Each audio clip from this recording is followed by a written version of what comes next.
was hoping to come back a little bit earlier than I am, but a lot of things have happened since the last time we talked. And some things have definitely got worse. And it's absolutely horrible is all I can say. And it's been brought to my attention there has actually been 9 people confirmed to be killed by ICE. And this was something I found out through a classmate. This was not something shared in the media, as we should not be surprised by that. But has been a lot of things that have happened, and it's especially after all of these extra files have been released.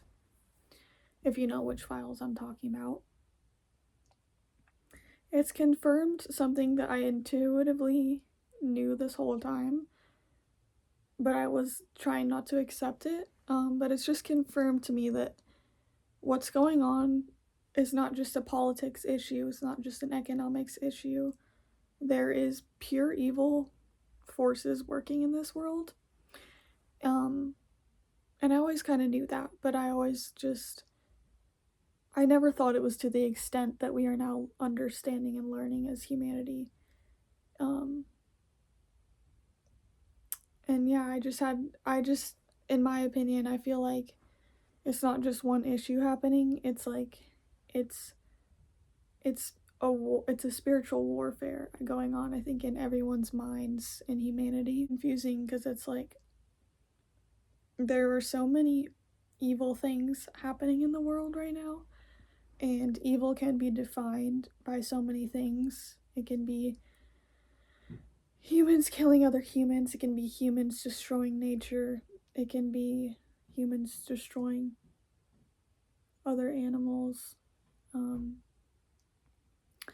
It can be greed, it can be power, it can be racism, hate, no lack of empathy for people. There are so many things in this world that can be considered deriving from something evil within humanity. And I think it's also important to remember that when humans destroy things like nature, and destroy like moral compasses in general, destroy, I don't even know, like everything, when we delude ourselves, or when we delude other things in life, it's self-destruction. Humans don't realize when they're destroying nature, they're just destroying themselves, because we always forget that we're part of this bigger ecosystem, this bigger world that we are dependent and reliant on. And a lot of people have lost their spiritual connection to Mother Earth, and understanding that we're a part of her and we're a part of the universe. And so the way that we treat Mother Earth, the way that we treat the universe, is just going to it's going to deeply affect us, is what I'm trying to say. But it's like so hard to even put these things into words, because lately I've really been debating with myself what even is good, what even is evil. And is light and dark is light and dark even something that like the universe sees as good and bad, or is it just contrast between two things? And I'm getting really like off tangent with this because it's just so hard to explain, but I need to talk about how there is also good in the world. Like, there is a lot of bad things that happen in the world. There's also good. There's also really good, kind people that were born on this earth with a purpose to spread love, to spread peace, to spread their passions.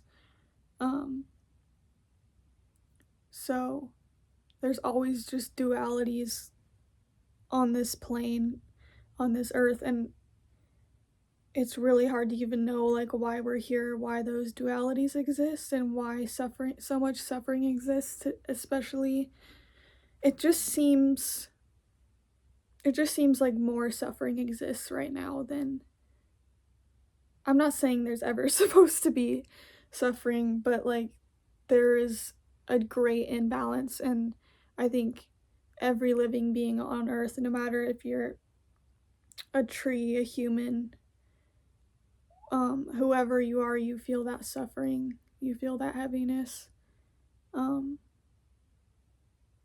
A lot of things are very unequal right now, and I think it really, like, in my opinion, the biggest sources of evil is just the humans' desire for power and control. I think that's where things have really gotten out of hand, or like really made things imbalanced, because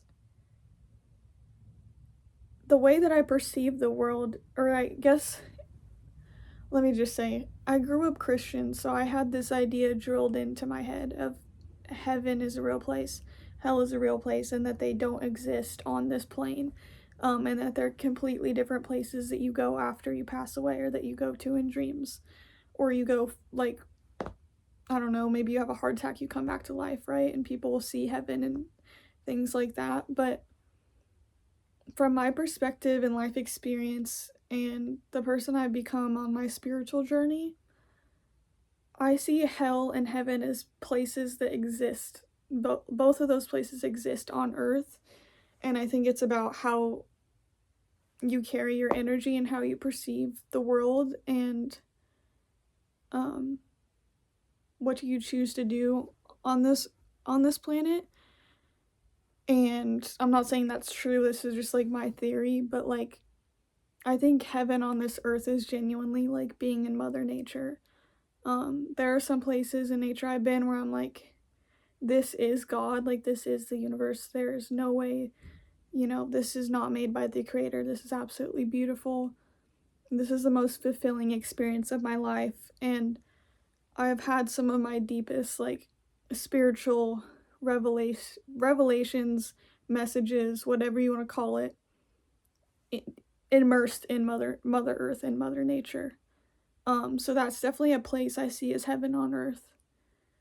Whereas on the flip side, there are some very scary, evil places on this earth that have been cultivated by negative energy. By like people that have negative energy, so they do terrible things, which I don't even want to name those things, but like, we know these horrible things exist on earth. Who's to say that's not a version of hell, and that some people aren't living hell on earth? And so we should always take that into consideration when we're saying, oh, well, like, hell exists after earth. Well, there's people on earth suffering, people who are enslaved, people who are trafficked, people that are murdered. There's terrible things that happen to people in this existence. So it's just interesting to like try to think about what is this place? Like, why are we here? If both of these things can exist at the same time, and so many things can exist at the same time on earth. There's so many different realities that people live. Someone can live a very like kind, loving, peaceful life, while some people may go through like horrible adversity their whole life. And why does that happen on the same little rock in space? I have no idea. I was not expecting to go off like this, because I was hoping to just do a little intro and then do like a prayer for Mother Earth, and for its people, for all its beings, and just send out some of that healing love out into the collective consciousness. But I went on a whole tangent, so we're gonna start the prayer now. I haven't really done something like this in a while, so I can't like guarantee that it'll sound good, but like, I'm just gonna follow my intuition. So we're gonna move into that. Some incense, I'm just gonna light it to really just help it. I don't know what it is about incense, it just helps me like focus and just keep that calm vibe happening, so we can kind of get into a flow state. And you can close your eyes for this prayer. You can do this prayer with me if you'd like, or you can just listen. But kind of lost my train of thought, but I'm just gonna close my eyes and I'm gonna think about a prayer that's sending love and healing and peace to every single being on this planet. I'm reaching out to the universe. I'm asking the one creator. I'm asking the universe. I'm asking source. I'm asking collective consciousness to hear my prayer. I'm praying for all human beings on earth. I'm praying for all animals, all things that might feel suffering right now, as Mother Earth is suffering from so much environmental degradation, destruction, hate, greed, and just confusion. I pray for the human beings that are facing human rights injustice, for the humans that have been killed and have passed on, for the humans that have been seriously harmed by other human beings. I pray for the humans that are struggling financially or just trying to get by, and they are seriously burdened by the systems that we have created in this modern society. I pray for the animals who are seeing their habitats encroached upon, destroyed, and minimized, who are seeing keystone species that they rely on disappear and go extinct, who are affected by litter in their habitats and ecosystems. I pray for the animals that are inhumanely bred and slaughtered, and I pray that they are released from their suffering. I pray that farming and agriculture continues to become more ethical, humane, regenerative. What was the other word I was looking for? Restorative, sustainable. Gosh, this is giving me a headache.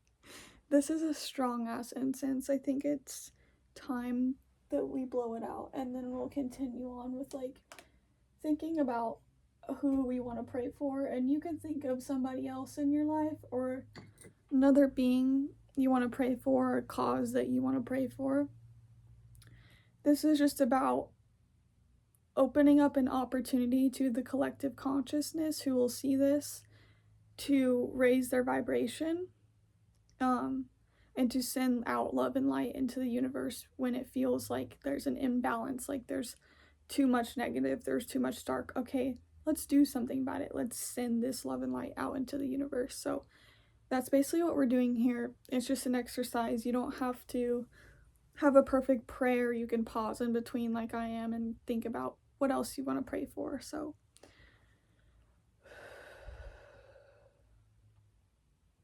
I'd like to connect with the collective consciousness. I would like to connect with the people who are tapped in spiritually and are connected to the good in this world, let's say, and have empathy and love for other beings, and they want to see Earth heal and become better again. They want to see Earth harmonized again. They want to see human beings loving each other and getting along to some extent. And I want to send a prayer out to making humans and nature more equal again. There being more equality again on Earth, and bringing communities together again and extending that community out to other animals and other parts of nature besides just human beings.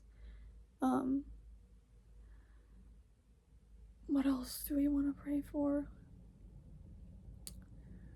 I want to pray that nature heals, and no matter what happens with climate change and environmental destruction, I have a huge feeling, and I know intuitively in my heart that nature almost always bounces back, and that she will reclaim herself after all the damage is done.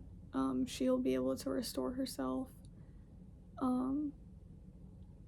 I pray that communities start introducing nature back into their lives and that it truly benefits people's lives and their health and their quality of life in general. I hope people realize how important it is to have nature in your environment to be happy and to be connected to what's truly important. And I pray that everyone gets to experience times in nature throughout their life and that they don't feel disconnected or far away from Mother Earth.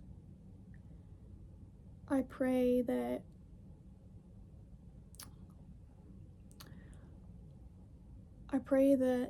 these systems that are currently in place to harm people, to oppress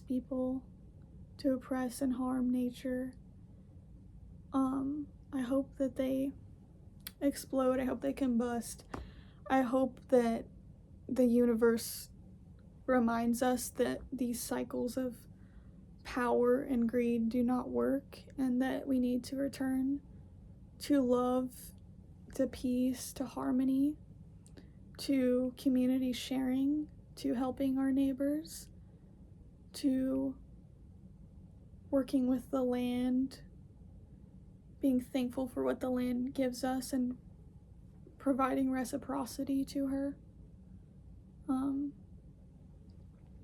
I pray that more people learn how to farm and to garden in 2026 and that they really enjoy it and it really revitalizes their soul and their connection with the dirt and with this exchange with Mother Earth, and they can incorporate more healthy, sustainable foods into their life.